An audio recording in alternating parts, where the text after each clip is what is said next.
எடப்பாடி பழனிசாமி தலைமையிலான அரசுக்கு பெரும்பான்மை இருந்தபோதிலும் கூட அதிமுகவில் பன்னீர்செல்வம் தலைமையில் மற்றொரு அணி செயல்படுவது அச்சுறுத்தலாகவே பார்க்கப்படுகிறது.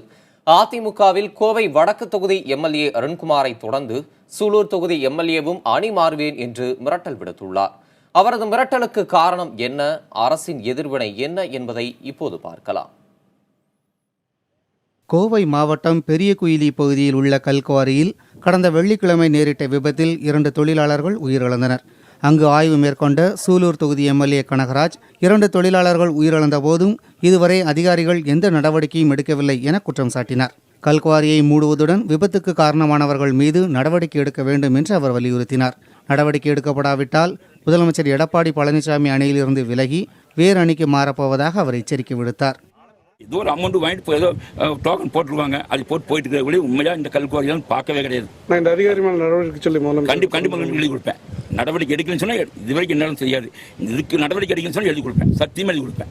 பாருங்க, ஒரு எம்எல்ஏ போயிரு, இது நடவடிக்கை எடுக்கிறேன், ஒரு எம்எல்ஏ வெளியே போயிருப்பேன், அவ்வளோதான். எடப்பாடி கொடுத்து நான் வெளியே போயிருப்பேன், அதுவும் பிரச்சனையே இல்லை. நம்ம அப்படி டைப்பான ஆள் எம்எல்ஏ தெரிஞ்சுக்கங்க, போயிடும் வெளியே. எனக்கு 2 பேர் செத்து போயிட்டாங்க, வந்த அந்த ஓனர் வரல, எவனும் வரல, அப்படி 100 ஆள் வேலை செய்யறது அப்படி ஸ்டக் ஆகிட்டு எல்லாம் ஓடிட்டாங்க. அப்போ ஒன்றும் நடவடிக்கை இல்லை, ஒன்றும் அதிகாரின்னு சொல்லி சொன்னால் எதுக்கு இந்த பற்றி எனக்கு எதுக்கு எம்எல்ஏ பற்றி ஒன்று ராஜினாமா பண்ணவே எனக்கு வெளியே போயிருவேன். அது கவலையே இல்லை. வேற அன்னைக்கு போயிருவீங்களா?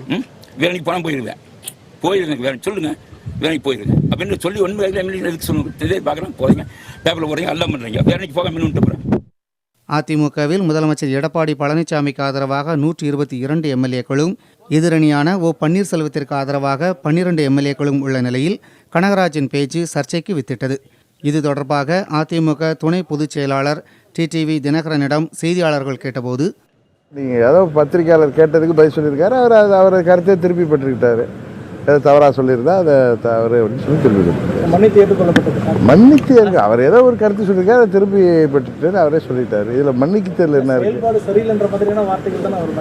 அவரே சொல்லியிருக்காரு. அதில் நான் அதை அவரே திருப்பி பெற்ற பிறகு அதை ஒரு பெரிய விஷயமா நான் அதை ஒன்றும் பெரிய விஷயமா நம்ம கருத வேண்டிய அவசியம். எம்எல்ஏ கனகராஜின் எச்சரிக்கையை தொடர்ந்து தமிழக அரசு துரிதமாக நடவடிக்கை எடுத்துள்ளது.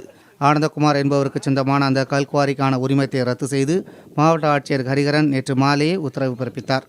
புதிய தலைமுறைக்காக செய்தியாளர் சுரேஷ்குமார்.